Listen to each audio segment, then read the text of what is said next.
کل سے اے are Y کی بندش کے خلاف بھرپور طریقے سے ایک یوم سیاہ بھی منایا جا رہا ہے. 14 دن ہو گئے, 13 دن, 14 دن, کوئی ہم 10 دن پہلے بیٹھ کر یہی باتیں کر رہے تھے, وقت گزر گیا, ادھر ہی کھڑے ہیں, کچھ ڈیولپمنٹ نہیں ہوئی. بٹ صاحب بالکل, پہلی بات تو یہ ہے کہ آپ کے پروگرام کی وساطت سے میں اے آر وائی کے پاکستان بھر میں کام کرنے والے ساتھیوں, دنیا کے مختلف ممالک میں جو جرنلسٹ فرائض سر انجام دے رہے ہیں, ان کے ساتھ یکجہتی کا اظہار کرنا چاہتا ہوں اور انہیں بتانا چاہتا ہوں کہ اے آر وائی کی بندش کی وجہ سے آپ پر جو معاشی قتل کی تلوار لٹک رہی ہے اس میں آپ تنہا نہیں ہیں.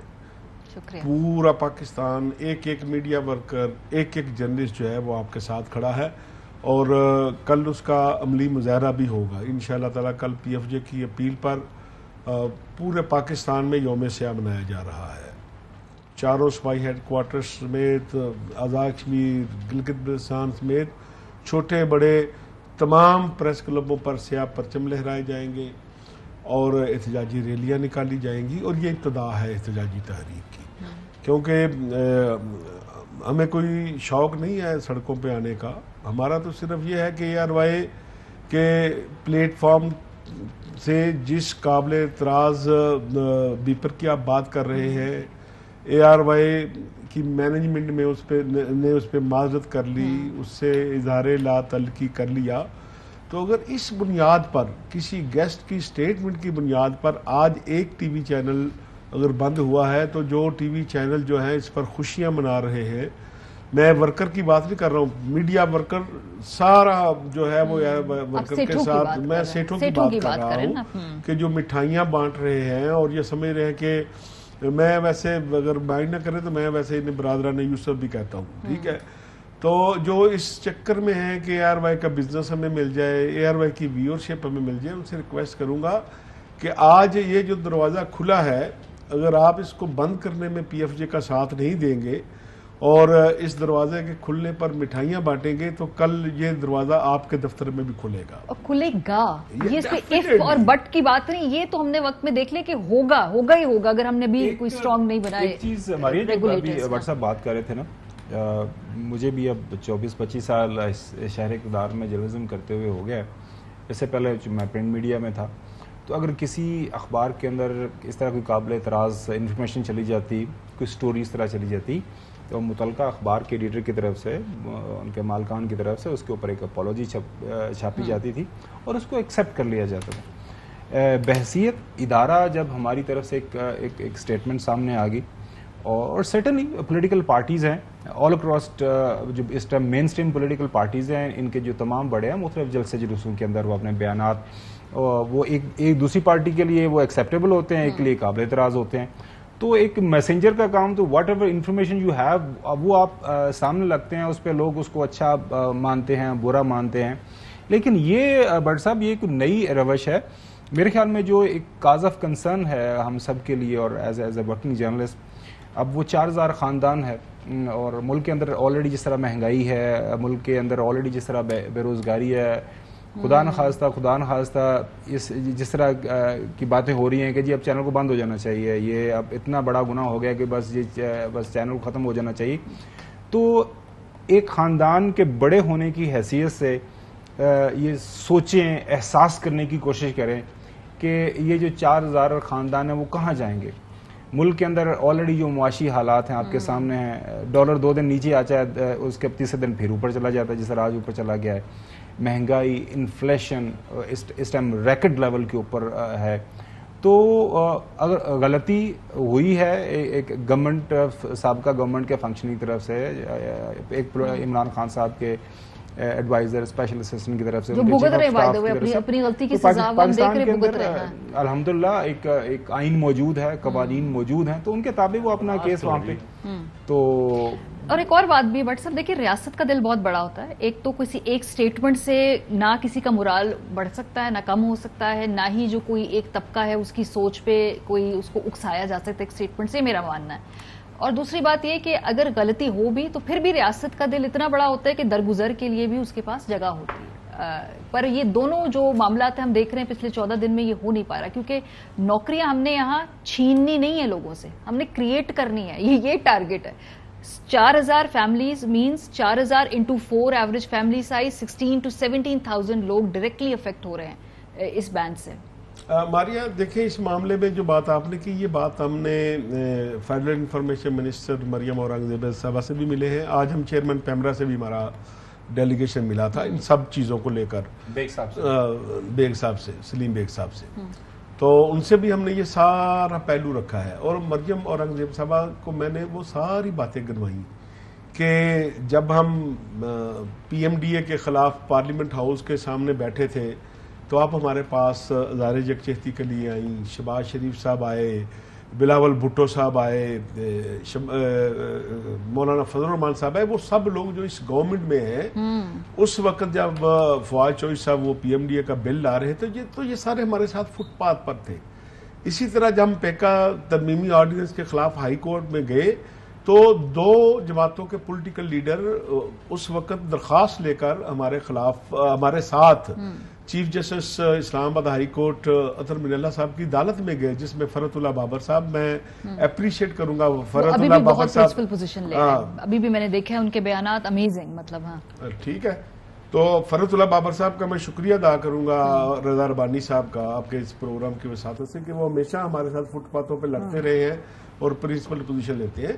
تو یہ اور دوسری مریم اورنگزیب صاحبہ تھی, یہ دونوں درخواست سے لے کر پیکا ترمیمی آرڈیننس کے خلاف گئے کہ یہ جو فواد چوہدری صاحب یا پی ٹی آئی کی گورنمنٹ کر رہی ہے اس سے میڈیا ختم ہو جائے گا پاکستان میں, میڈیا ورکر بے روزگار ہو جائے گا, میڈیا ورکر کو ہتھکڑی لگانی پڑے گی. لوگ ہم آپ کے ساتھ وہاں پہ موجود تھے, پارلیمان کے سب لوگ گئے وہاں پہ, تو یہ سب وہ تو سب پورا ظاہر ہے کہ اس میں تو تمام میڈیا ورکر. تو میں نے مریم اورنگزیب صاحبہ سے کہا کہ آپ نے اس فٹ پاتھ پر بیٹھ کر ہمارے ساتھ جو وعدے کیے تھے, جو آپ نے تقریر عمران خان کے خلاف کی تھی, فواد چوہدری کے خلاف کی تھی, اور وہ درست تھی اس وقت جو وہ بل لے کر آ رہے تھے, آج آپ کو ہمارے ساتھ اظہار یکجہتی کرنا چاہیے. جواب کیا ہے آگے سے؟ تو انہوں نے کہا کہ آئیں ہم بیٹھیں گے, بات کریں گے. ہم ایک ڈیلیگیشن ترتیب دے رہے ہیں باضابطہ طور پر, اچھا, کہ جس میں سینئر ظاہر ہے ہمارا ایک طریقہ کار ہے, ٹھیک ہے, کہ ہم فٹ پاتھ پر جدوجہد بھی کرتے ہیں اور جمہوری لوگ ہیں, ڈیموکریٹک لوگ ہیں.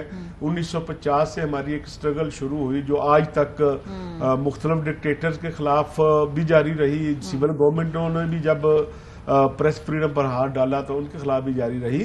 تو وہ ہمارا ڈیلیگیشن اکراس دا بورڈ جائے گا, تمام پاور کاریڈور میں جائے گا اور ان سے کہے گا کہ اگر اس غلطی کی بنیاد پر, اس میں ہم نے یہ طے کیا ہے کہ ہم پی بی اے سے بھی ملیں گے, ٹھیک ہے, جو چینل مالکان کی تنظیم ہے, انہیں بتائیں گے کہ بھائی آپ یہ کریں. سیاستدانوں تمام اکراس ہے, صرف حکومت سے نہیں, ٹھیک ہے, تحریک انصاف سے بھی ملیں گے کہ خدا را آپ اس پاکستان کے آئین کو سامنے رکھتے ہوئے اپنے گیسٹ کو پابند کریں اس بات صحیح بات ہے, کوئی کہ وہ غلط بات جب کرتے ہیں تو نزلہ میرے ورکر پر گرتا ہے, وہ غلط بات کرتے ہیں روزگار میرے ورکر کا چھینا جاتا ہے, گھر سے اسے اٹھایا جاتا ہے, غیب اسے کیا جاتا ہے, خاندان اس کا پریشان ہوتا ہے. تو آپ آپس میں تو کوئی کم اس حوالے سے رولز آف گیم طے کر لیں کہ بھئی اگر ہمیں کوئی چینل موقع دیتا ہے تو وہ تو ہم سمجھتے ہیں کہ پاکستان کے عوام کا حق ہوتا ہے, وہ کوئی فری پاس نہیں ہے. چوہدری صاحب آپ کا بھی سوال ہے کوئی؟ نہیں, میرا بھی ہے لازمی. ایک تو یہ ہے کہ افضل بٹ اور سارے جو صحافی ہیں, کارکن ہیں, اور الیکٹرانک میڈیا ہے, پرنٹ میڈیا ہے, سوشل میڈیا ہے, جس طرح وہ اے آر وائی کا ساتھ دے رہے ہیں اور سٹرگل کر رہے ہیں, اور پورے ملک میں اور پوری دنیا میں ہیٹس آف ٹو دیم, اور ہم سلام پیش کرتے ہیں.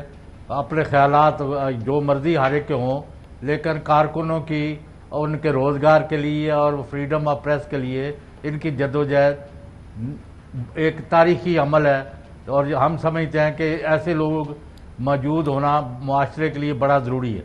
ہیونگ سیڈ دس, اس ملک کا اب حالت یہ ہو گیا افضل بٹ صاحب کہ سندھ ہائی کورٹ نے مسلسل احکامات دیے ہیں کہ اے آر وائی کو انہی یعنی پوزیشنز پر اس کو بحال کیا جائے اور اس کی نشریات کو ڈسٹرب نہ کیا جائے, اور کسی جگہ پورے ملک میں اس میں رکاوٹ نہ ڈالی جائے. اس کے اوپر عمل نہیں ہو رہا اور مسلسل توہین عدالت کی جا رہی ہے. یہ اب اگر آپ کے ملک کے اندر آئین ہے, قانون ہے اور رول آف لا ہے, تو what kind of rule of law is this کہ اگر ایک ہائی کورٹ کے احکامات پر عمل نہیں ہو رہا تو پھر اب ہم نے اقوام متحدہ کی عدالت میں جانا ہے, انٹرنیشنل کورٹ آف جسٹس میں جانا ہے, کدھر جانا ہے؟ جی بالکل چوئی صاحب آپ نے ٹھیک فرمایا. یہ اگر ہائی کورٹ کے ڈیسیژن کا احترام حکومت نہیں کرے گی، حکومت کے ادارے نہیں کریں گے، تو میرا خیال یہ ہے کہ یہ پھر پاکستان میں عام شہری بھی نہیں کرے گا. یہ آپ اس کو ترجیح دے رہے ہوتے ہیں. تو اس لیے حکومت کی تو یہ ذمہ داری بنتی ہے کہ جو ہی کسی چھوٹی عدالت کا بھی فیصلہ ہے اس پر عمل درآمد کرے. تو ہائی کورٹ چوئی صاحب 4 مرتبہ یہ کہہ چکی ہے. یہی وجہ ہے کہ آج بھی ہم نے چیئرمین پیمرا کو بھی بتایا اور فیڈرل منسٹر کو بھی بتایا کہ یہ کل یوم سیاہ ہمارا نقطۂ آغاز ہے. اگر آپ نے 24 تاریخ کو کورٹ میں جا کر ایشورنس نہ دی، آپ نے 24 اگست کو اے آر وائی کو بحال نہیں کیا، تو پھر ہم ان ورکر کو تنہا نہیں چھوڑیں گے. اگست کے اینڈ پہ 28 یا 29 تاریخ کو یہ ہم نے فیصلہ کر لیا ہے. Pakistan federal union of journalist کی جو زوم میٹنگ ہوئی، پورے پاکستان کے لوگ اس میں تھے، اس میں یہ طے ہو چکا ہے کہ پھر ہم 28 یا 29 تاریخ کو کراچی سے اے آر وائی ورکر کے ورکر کے ساتھ یکجہتی مارچ شروع کریں گے. ٹھیک ہے. کراچی ہم پہنچیں گے، میں پہنچوں گا، میرے سیکرٹری جنرل میرے عہدیدار پہنچیں گے. 2 دن ہم کراچی میں ایکٹیویٹی کریں گے، پریس کلب کریں گے، گورنر ہاؤس کے باہر کریں گے، سی ایم ہاؤس کے باہر کریں گے، اے آر وائی کے دوستوں کے پاس جائیں گے.